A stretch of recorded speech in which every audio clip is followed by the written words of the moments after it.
साथी हमारे आज की जो चुनौतियां हैं उनको समझते होंगे।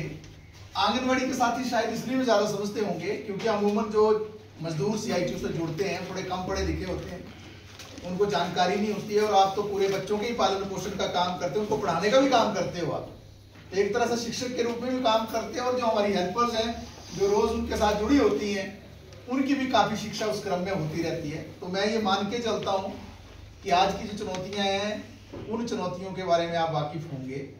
आज एक गंभीर संकट का समय है जहां पूरे देश में जितने भी हमारे लिए सुख सुविधाएं थी, कानून थे पिछले 100 साल में जो बने, एक एक करके मोदी सरकार ने उनको खत्म करने का काम किया है। अगर आपको याद होगा या आपको जानकारी होगी, हमारे देश में तमाम मजदूरों के लिए, तमाम मजदूर जब मैं जिक्र करता हूं तो चाहे वो मिड डे मील का कर्मचारी है, चाहे वो आंगनवाड़ी का है, चाहे वो आशा वर्कर है, चाहे वो नेशनल हेल्थ मिशन के कर्मचारी हैं, चाहे वो फैक्ट्री में काम करने वाला मजदूर है, चाहे वो होटल में काम करने वाला मजदूर है, चाहे वो आउटसोर्स का साथी है, चाहे वो मल्टीटास्क वर्कर है, चाहे वो कैजुअल वर्कर है, चाहे वो टेम्परेरी वर्कर है, चाहे वो सरकारी दायरे में काम करने वाले सार्वजनिक क्षेत्र के जो हमारे कर्मचारी हैं, ये सारे कर्मचारियों के लिए, मजदूरों के लिए हमारे देश में जब पहली बार देश के अंदर 1920 में यूनियन बनी थी, उसके बाद जो है एक एक करके 44 कानून बने हमारे देश में। और ये कानून इतनी आसानी से नहीं बने। ये कानून जो है हमें अंग्रेजों ने थाली में परोस कर नहीं दिए, क्योंकि अंग्रेज इतने अच्छे तो थे नहीं, इतने दयावान तो थे नहीं। जिन्होंने हमारे लाखों लोगों को जेलों में रखा हो, जिन अंग्रेजों ने, जिन्होंने हमारे हजारों लोगों को छातियों पर गोलियां मारकर जो है उनके कत्ल कर दिए हो, उनकी हत्याएं कर दी हो, जिन्होंने हमारे हजारों लोगों को काला पानी की सजाएं दी हो, जिन्होंने हमारे हजारों लोगों को फांसी के फंदों पर चढ़ाया हो, ऐसे अंग्रेज तो अच्छे नहीं थे ना। लेकिन इन अंग्रेजों के समय में भी कानून बने हमारे देश में। और ये जो कानून बनने की प्रक्रिया शुरू हुई अंग्रेजों के जमाने में, मजदूरों ने बहुत बड़े बड़े आंदोलन किए। और जो हमारी यूनियन के पहले अध्यक्ष थे लाला लाजपत राय, उनकी भी हत्या अंग्रेजों ने कर दी थी। अगर आपको मालूम होगा, जानकारी होगी, जब उन पर डंडे बरसाए गए थे, जब वो साइमन कमीशन आया था, उनकी मौत हो गई थी बाद में। और हमारी यूनियन के एक नेता जो मजदूर वर्ग की बात को उठाते थे, भगत सिंह, उनको बाद में फांसी दे दी गई थी, क्योंकि उन्होंने लाला लाजपत राय की मौत का बदला लेने के लिए, और जो कानून है जब अंग्रेज उस पर हमला कर रहे थे उसका बदला लेने के लिए जो है केंद्रीय असेंबली में बम गिराया था। मैं इस सारी पृष्ठभूमि में नहीं जाऊंगा, मैं अपनी बात को ज्यादा आंगनबाड़ी के इर्द गिर्द रखने की कोशिश करूंगा।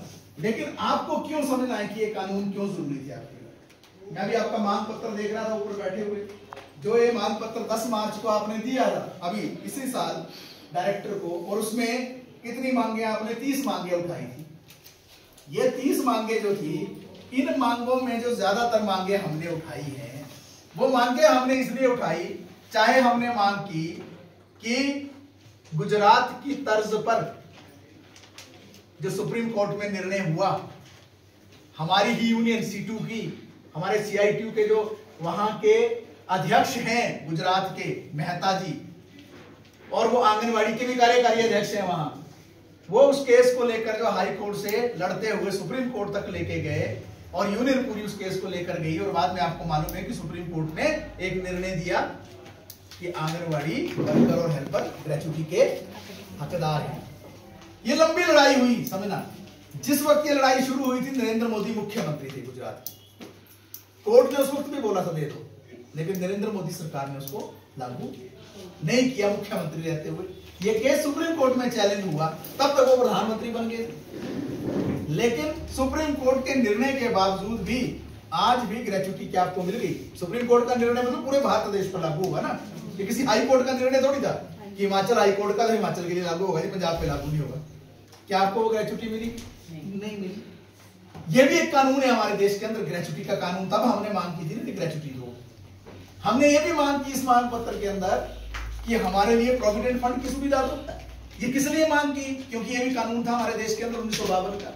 हमने ये भी मांग की कि वर्कमैन कंपनसेशन एक्ट जो है, कर्मचारी मुआवजा जो अधिनियम है, अगर आप याद कर पा रहे होंगे, जब वो हमारी एक बहन कुल्लू में बर्फ के दौरान पति के साथ जब पल्स पोलियो के लिए अभियान में जा रही थी और लगभग 17 किलोमीटर उन्होंने चला था पैदल, अंतिम छोर में जाकर जो वो फिसली और पति था, पति अपने पति के सामने, पति ने मतलब पति ने अपने सामने देखा कि कैसे उसकी पत्नी की मौत होगी। क्यों? क्योंकि ड्यूटी इतनी कठिन होती है, कई बार जो है बर्फ में, बरसात में, ठंडी में, गर्मी में आपको जगह जगह जहां नियुक्त किया जाता है आपको जाना पड़ता है। हम तो मजाक में बोलते हैं कि जो काम किसी से नहीं होता वो आंगनवाड़ी के पल्ले डाल दो, जो कोई करने को तैयार नहीं वो आंगनवाड़ी को दे दो ना।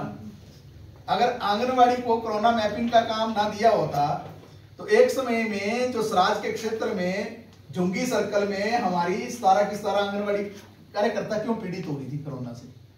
उनको बोला ना जाओ ड्यूटी करो, क्या वो आंगनवाड़ी की ड्यूटी थी? बिल्कुल नहीं थी।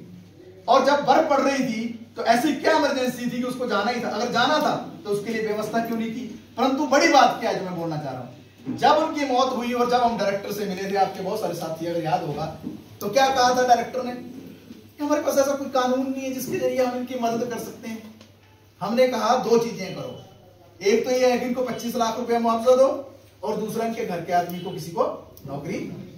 लेकिन डायरेक्टर का क्या तर्क था, या बाद में जो है बाद में मंत्री महोदय से मिलना हुआ तर्क था कि हमारे पास ऐसी कोई व्यवस्था नहीं है जिसके जरिए हम इनको इतना पैसा दे सकते हैं। तो क्या पैसा मिलता है आपको पता है? अगर कोई ऐसे मर जाए नेचुरल कैलामिटी में या ऐसे ही कोई हादसे में जान चली जाए 4 लाख देती है ना हाईएस्ट सरकार।